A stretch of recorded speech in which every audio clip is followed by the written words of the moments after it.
All right. Welcome, everyone. I can see a few people on. I'm recording and starting straight away. I'll do about 5 minutes at the end of this session to answer any questions. We'll see how we go. Zoom will give me about 40 minutes, so this may be one of two. We'll see how that happens. Everybody hear me okay?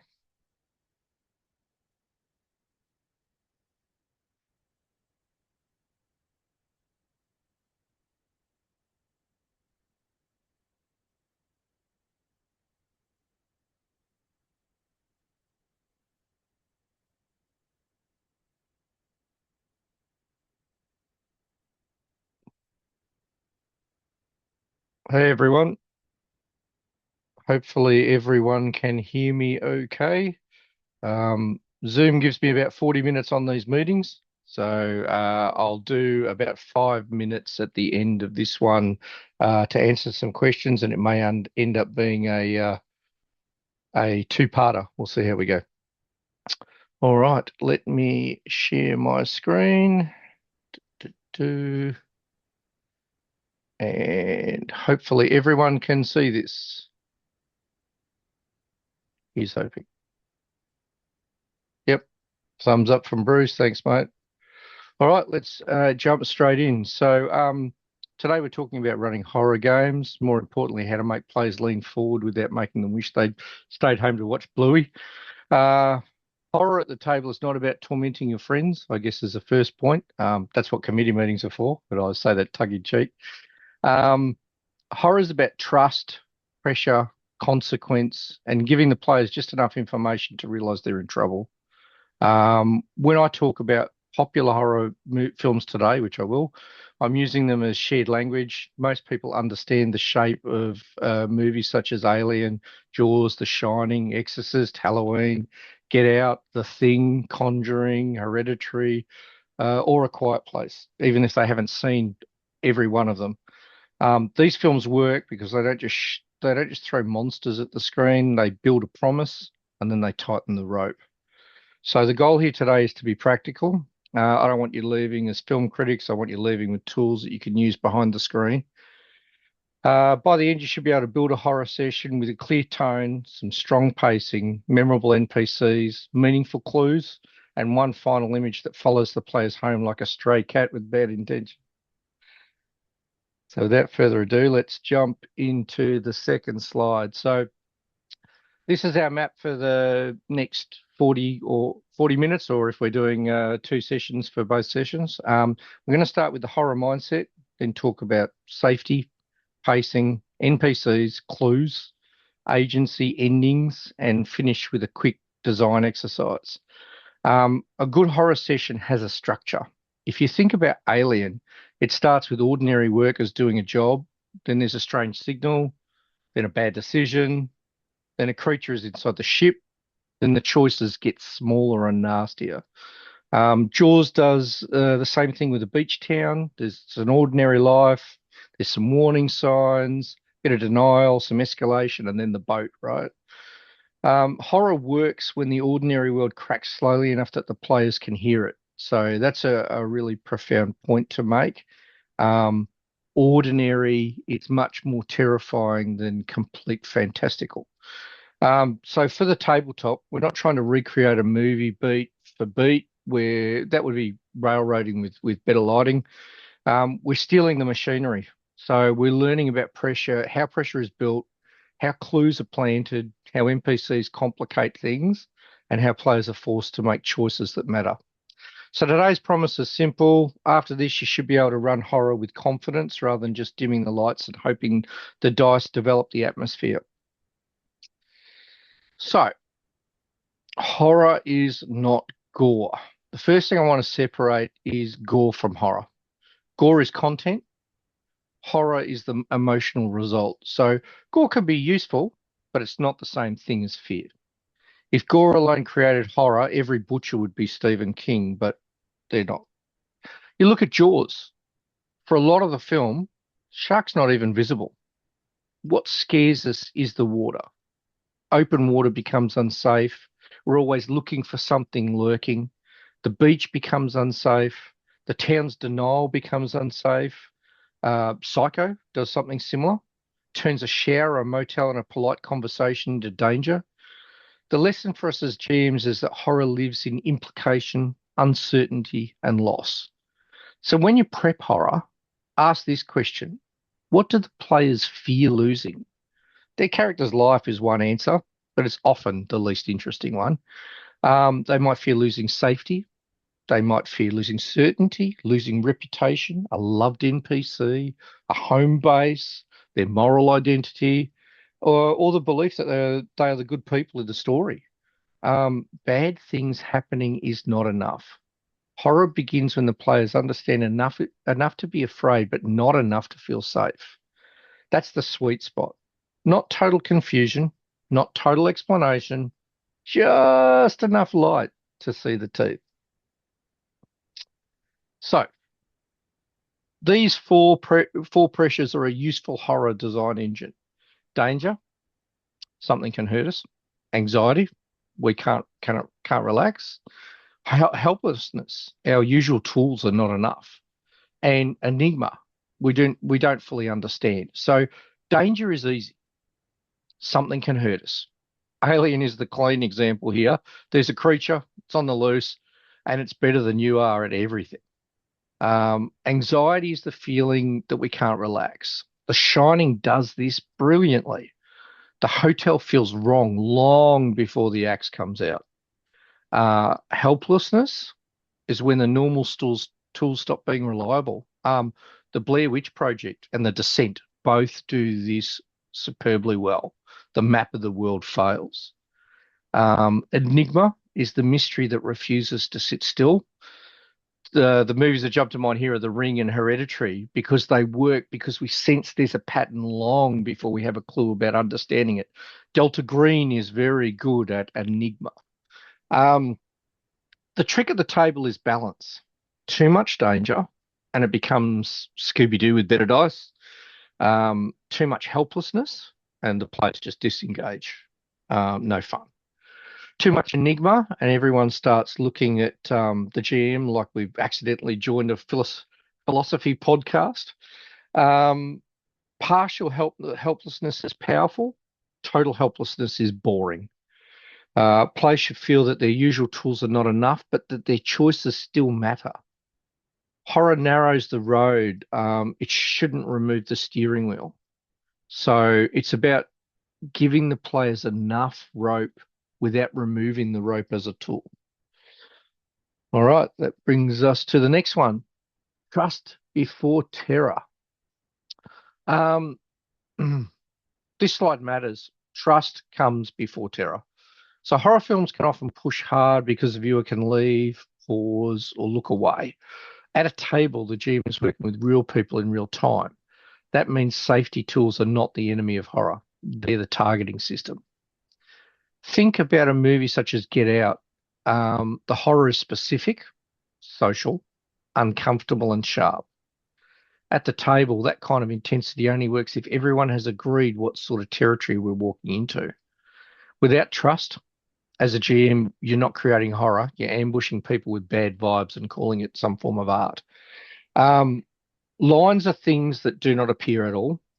Veils are things that may exist but stay off screen. And just a point on veils, those things that stay off screen can be quite powerful when used right. So pause tools like the X card or a simple let's step back give players a way to correct course without having to justify themselves in front of everyone else. Um, the funny thing is, boundaries don't weaken horror; they make it stronger. If I know where not to swing, I also know where not to swing hard. And that's a really important point to make because horror can often deal with some pretty intense subjects. Um, Shane, yeah. I'm sorry to interrupt. We can't see your screen. Oh, at all. I, no, I thought it was a me thing, but in the chat, it looks like it's a few of us. I've Okay. opened the slides up, so I've been Oh, good. following along. Let me Um, have a So look. well, yeah, I well, was. so Yeah, go ahead. yeah, that's why I thought let's interrupt and fix it. Yeah. Yeah, yeah. Also, Elle said she's How's having that? some IT issues. Yeah, that's better. Yeah, that's up. Oh, Yeah, I was perfect. thumbs up that I could hear you before, but yeah, I could see your name on the screen, but Yeah, you I can see it hadn't. now. Yeah. Beautiful. All right. Sorry, Perfect. guys. Um, so That's also okay. So Elle, it if says you got she's joined, but it says that it's let you know. Do you need to like tick a box to let her in or something? quite possibly, let's have a bit of a look. Do. Give me 2 seconds. No, that's all right. I'll recede back into my muted state. No, I appreciate you telling me because obviously I can't see. So let's see. Ah, here we go. Admit. There we go. We should have some people coming in now. Admit all. Awesome. Hopefully everyone can now see the screen too, which is helpful.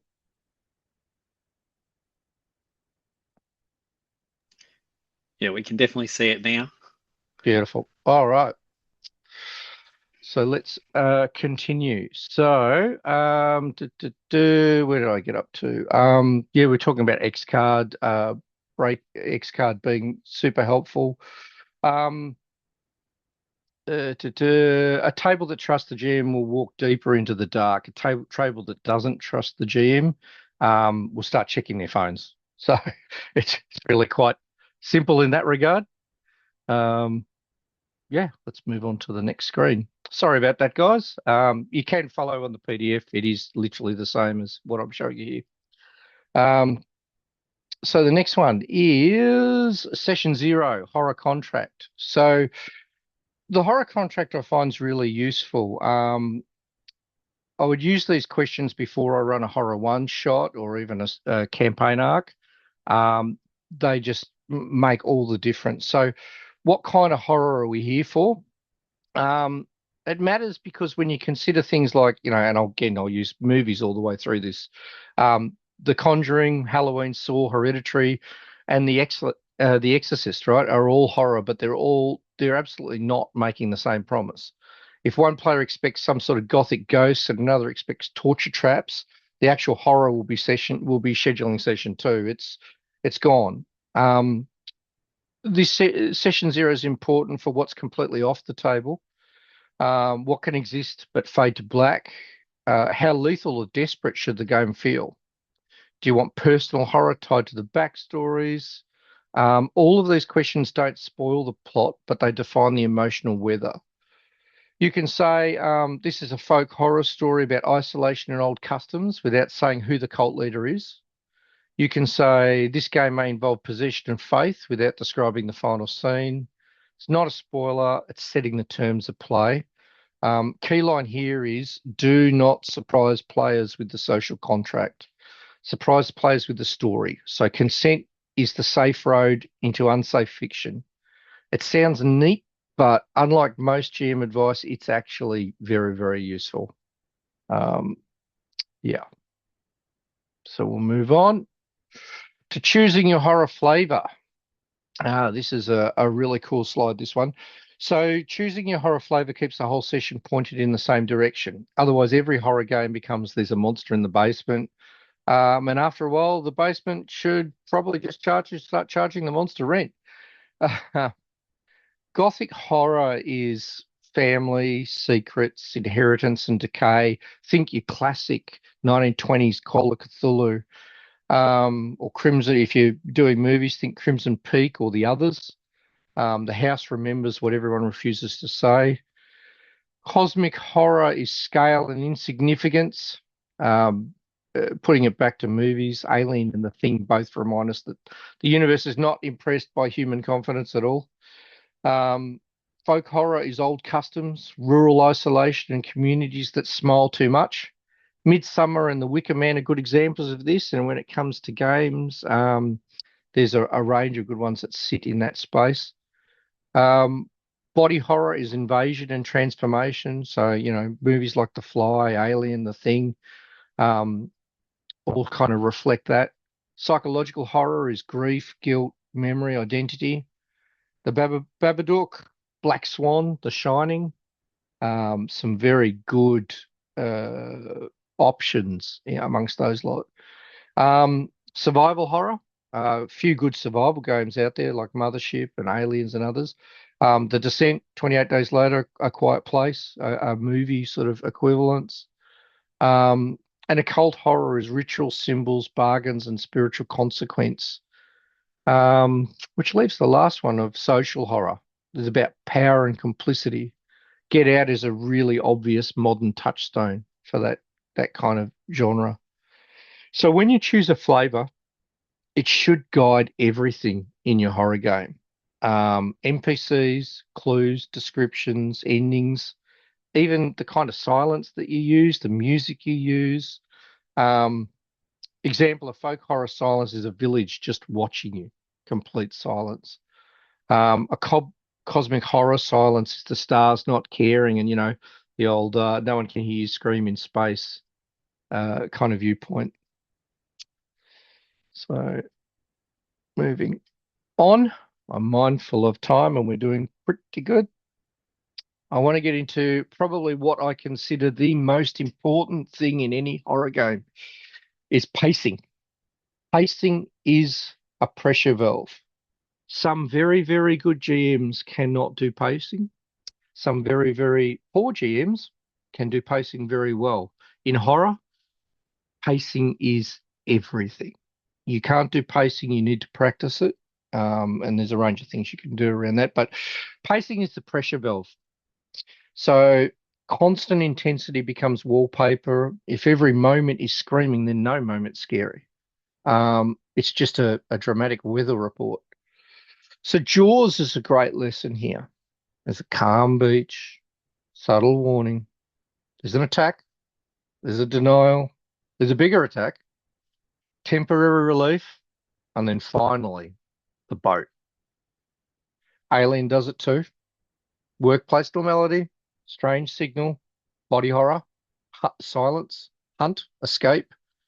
You get the kind of pacing methodology that's used there.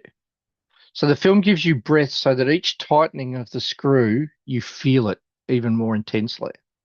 At the table, think in loops: calm, unease, clue, threat, relief, worse.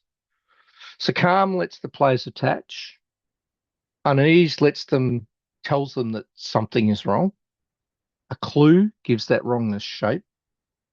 A threat then provides some danger. Relief releases the pressure. Then the next discovery returns, changed, sharper, or closer. Release is not failure. It lets the players laugh, which is super important. It lets them plan, also important. Lets them feel safe for a moment, the key to horror. That breath is the blade being drawn back. One very practical GM move is after a tense scene, give them something ordinary. Food, shelter, friendly voice, closed door. Then change one detail. The soup is cold on top but boiling underneath. The friendly voice uses a dead character's nickname. That's pacing doing its very nasty little dance.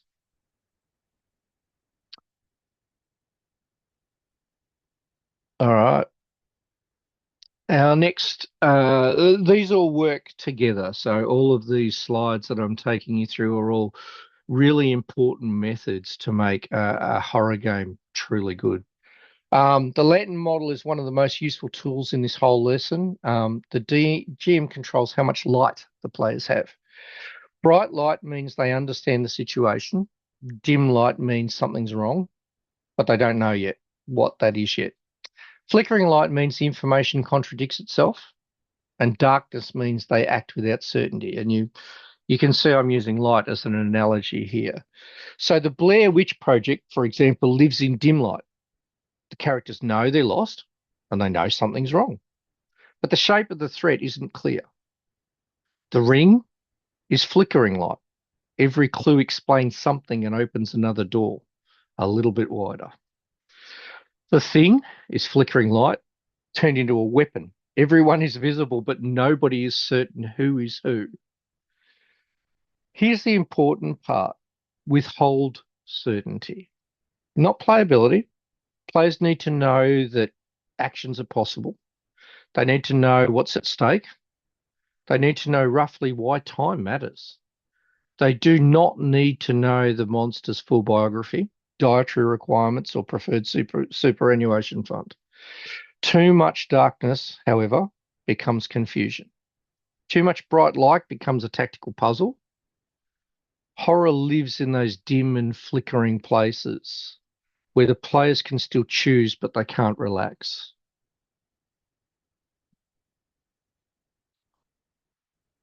All right.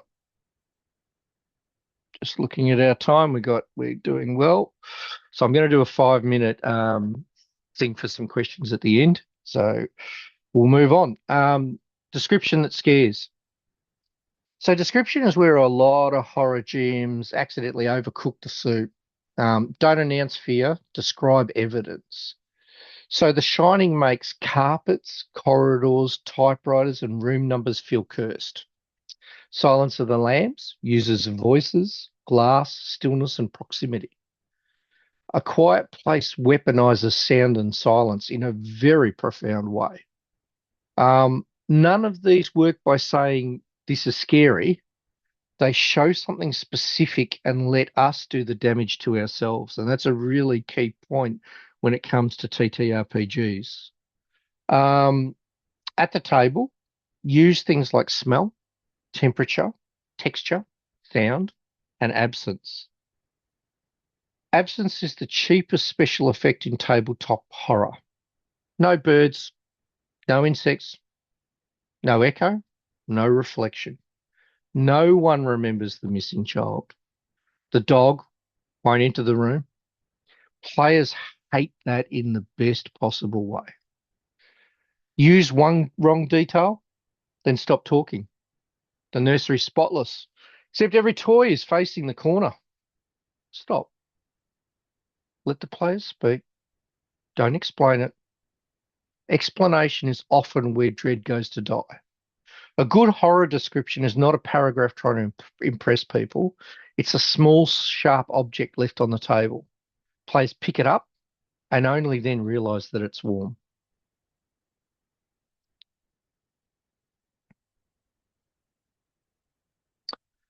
Clues without bottlenecks. Oof, boy, oh boy. Investigation horror dies when one failed roll blocks the whole story. How many people have seen that in a game they've played? So never let one missed clue kill your horror. That's not mystery. That's paperwork with spooky wallpaper. The ring works because clues form a chain. Seven and the Silence of the Lambs use evidence to reveal pattern and personality. Get Out drops social cues that only become terrifying once the audience reinterprets them. That's where we want at the table. Clues that move the story forward and make continuing feel more dangerous. If a clue is essential, give more than one path to it. A failed roll should change the situation, not close the book. Maybe it costs time. Maybe it attracts unwanted attention. Maybe the clue is partial. Maybe the players get the information, but someone else knows they have it. A good clue should do more than explain the plot. It should increase the fear. Every victim heard bells is better than the monster attacks people. The mud is inside your boot is better than you find mud. One is information, the other is proximity. The clue should whisper, you're closer than you think, and so is it.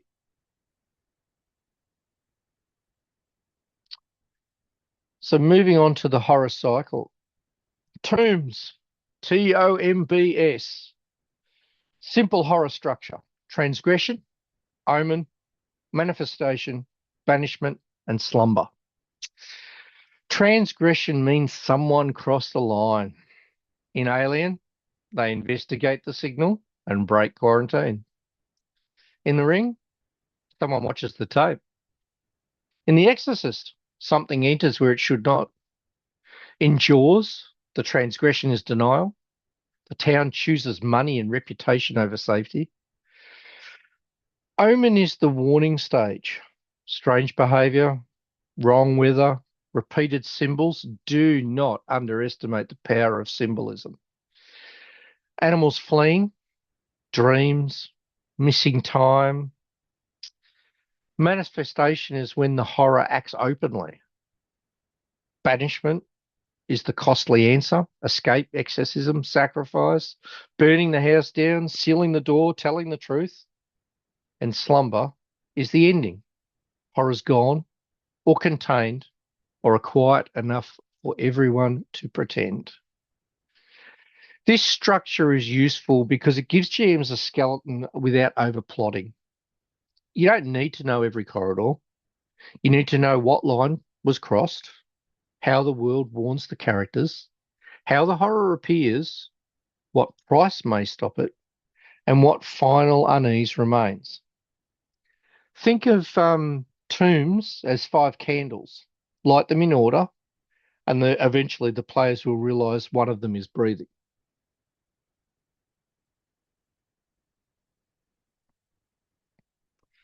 All right. Another of my favourite screens here is the monster is not the horror. The monster is the visible symptom of the horror. The Babadook is not a creature in a hat. It's grief with claws. Jaws is not just a shark.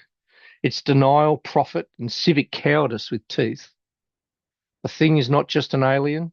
It's paranoia and identity collapse. Get Out is not just a secret basement. Social power made intimate and predatory. The tabletop design asks this: what wound does the monster reveal? Grief made hungry? Guilt without teeth? A family secret that learned to walk? A community that knows exactly what it's done? Or a god that stopped answering? This doesn't mean every monster needs a university thesis stapled to its forehead. Sometimes a werewolf is allowed to be a werewolf. But even then, the werewolf can reveal something: loss of control, inherited violence, hidden shame, the fear that the person you love is not safe to love. Kill the Monster may solve tonight. Name the Wound solves the story. This is where horror becomes memorable instead of just another Thursday night with worse lighting.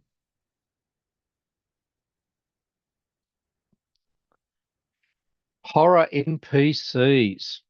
There is a really cool book before I launch into this slide called How to Create Unforgettable NPCs, The Horror Keeper's Companion for Any System by A. Keith Applegarth.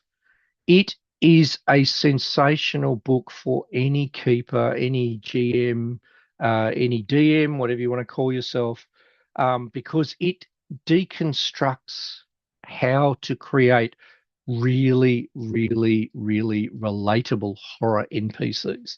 If you haven't seen the book, I would suggest you get online and have a look at it. Stepping into this slide, horror NPCs should do more than hand out exposition like a haunted Centrelink officer. Horror NPCs should reveal the wound, hide the wound, or be the wound. The archetypes that I kind of like are the witness, who knows part of the truth and has been damaged by it. The slasher has someone who survived and it's not okay. The denier protects normality and only makes things worse. The mayor from Jaws is a classic example of a denier. The herald warns the characters, but strangely so no one knows whether to trust them. The innocent gives players someone to protect. Are they really innocent, though, is the question. The complicit authority has power and hides guilt. Think Get Out, The Wicker Man, or Rosemary's Baby. The mirror shows what a player character might become. That's really profound. Jack Torrance in The Shining is a terrifying mirror of failure, rage, and collapse. When you create horror NPCs, give each one an emotional job. Are they creating pity, suspicion, obligation, guilt, temptation, or dread? Do not ask what they know. ask what they make the players feel. Normal NPCs answer questions. Horror NPCs create questions. And if the players say, I don't trust that person, congratulations. The NPC has arrived at work. All right. I note we are getting close time-wise for when this stops. So I'm going to have a look. Yeah, I'm just a little over halfway. So I'm going to do probably another slide and then open to some questions. So I'll finish off with the horror NPC template. So this template's important for horror NPCs. You don't need this depth for every villager, cultist, dog walker, or unfortunate guy with a lantern. But for key NPCs, this structure really saves you. Start with the surface role. Who do the players think this person is? They think they're a friendly innkeeper, a local priest, a grieving parent, helpful doctor, a nervous guard. Then ask what their true function is. Are they isolating the PCs, warning them, tempting them, hiding guilt, showing what failure looks like? Then choose the fear that they embody. A motel owner might embody unsafe shelter. A doctor might embody the fear that help is not help. A child might embody innocence used as bait. Give each of them a want, a secret, and a sensory tell. The tell is gold. The smell of disinfectant and old rain. A wedding ring they keep twisting. A smile half a second too late. These are the things players remember. Connect them to the PCs where possible. Horror is always stronger when it's personal. Then decide how they escalate and what their final turn might be. For a one-shot, 3 strong horror NPCs are plenty. A witness, an authority, and someone the players want to save. More than that, and you're running Downton Abbey with ghosts. At this point, I'm going to stop and I'm going to open us up for any questions we may have. I will end up doing this as a second session, I think, to finish off. What thoughts do people have at this point, if any? I'll ask a quick question. So I know you didn't sort of mention about the power of the antagonist, how dangerous they could potentially be. Do you think it's important that the antagonist is particularly dangerous, like in Aliens, where they really didn't have a chance? Or can you make a sort of a weaker antagonist just as scary? You can make a weaker antagonist just as scary. You just need to go about it in a different way. So obviously, if we go all the way back to pacing pressure as a valve, there's a whole range of methods you can use to make a weak antagonist very, very scary.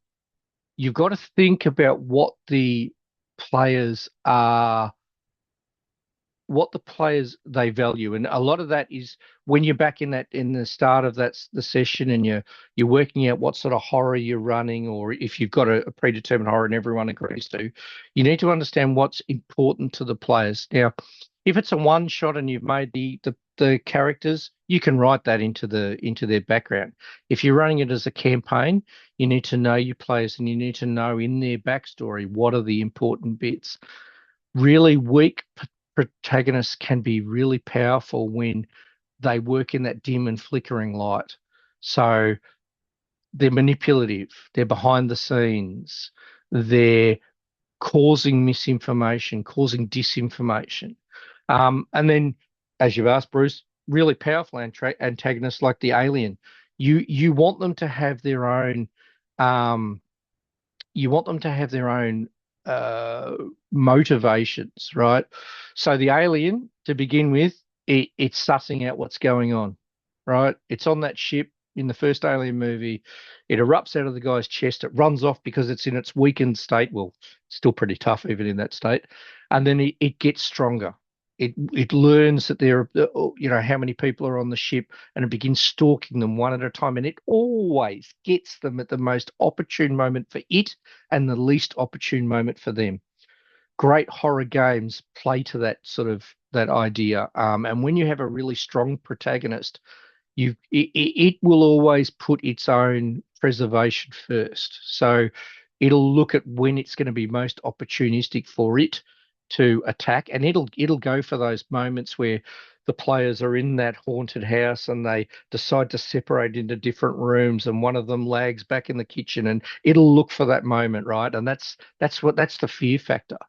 Um, don't be scared to have players, even sometimes fudging things is really cool when you've got a really strong protagonist, and give player a really close shave.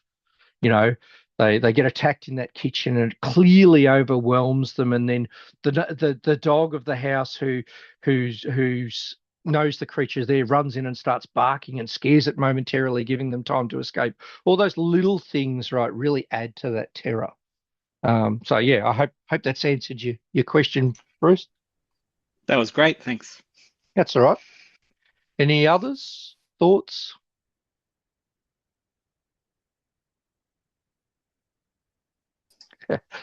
A possibly controversial question, but why would you select Midsummer as an example of folk horror when The Witch is right there and is such a better movie? Yeah, The Witch is inherently a better movie. I will give you that. I guess I chose Midsummer simply because it's probably a little bit more well known. But if you haven't seen The Witch, absolutely watch it, because it is a brilliant example, and a very, very good movie in itself. Yeah, it is just, oh God. I've seen it a bunch of times. I've seen it like 4 or 5 times, and it still, sets me off every time. Look, the reason I chose movies as really good analogies here is because it makes a lot of sense to people. It's a lot easier to draw an analogy with a good movie you've seen than it is to perhaps just to try to describe it. So that was kind of the thought process behind that. Yeah.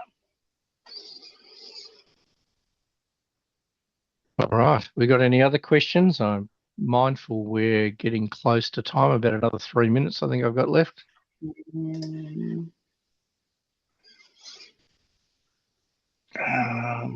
There was something I wanted to ask, but I can't remember what it was.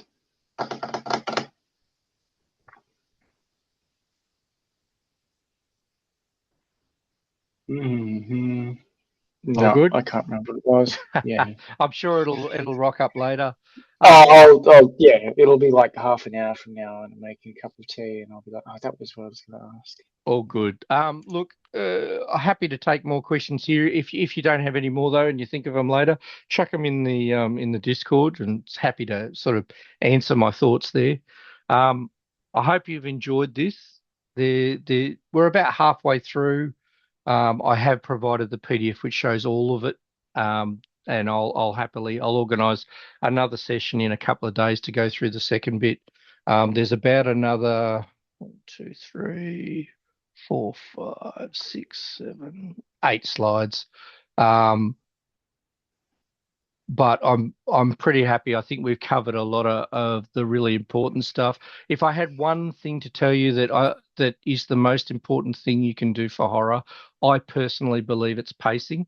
I personally believe it's one of the reasons that Call of Cthulhu has been such a powerful force in tabletop RPGs for so long, because Call of Cthulhu, by default, a lot of the stuff that's written for it teaches you how to do pacing. Delta Green, by extension, does the same. From what I have seen of the Aliens RPG, it does a similar thing.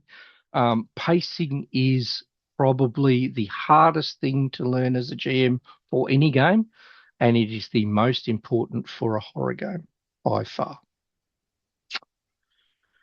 All right. Thank you, everyone. Really appreciate you taking the time to come on and hear an old guy talk some nonsense. Hope you got something out of it for your games, and I'll organise another session for part 2. Marvelous. Thank you, Shane. Thanks, guys. Thank you. Have a great one.